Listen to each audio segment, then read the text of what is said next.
Anggota Panitia Khusus Raperda Pengembangan Ekonomi Kreatif melakukan pembahasan.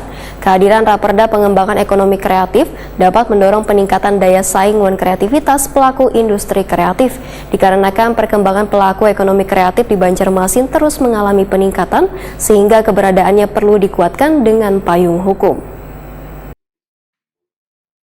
Anggota Panitia Khusus Rancangan Peraturan Daerah Pengembangan Ekonomi Kreatif melakukan pembahasan dengan menghadirkan instansi terkait jelang tengah hari Senin 21 November 2022. Ketua Pansus Rancangan Peraturan Daerah Pengembangan Ekonomi Kreatif, Zainal Hakim ST memedahkan rancangan peraturan daerah ini sudah masuk dalam materi substansi dan sudah hampir selesai dibahas, kemudian siap dijadikan peraturan daerah. Politisi PKB ini menegaskan kehadiran Raperda Pengembangan Ekonomi Kreatif adalah untuk dapat mendorong peningkatan daya saing dan kreativitas pelaku industri kreatif, sebab pelaku ekonomi kreatif bisa mendapat kemudahan menyangkut permodalan, distribusi dan sarana prasarana lainnya. Sedangkan tugas pemerintah menurut Zainal Hakim adalah memberikan kemudahan, pelatihan, pendampingan, serta turut membantu memasarkan produk yang dihasilkan supaya kedepannya geliat ekonomi kreatif di Banjarmasin semakin berkembang.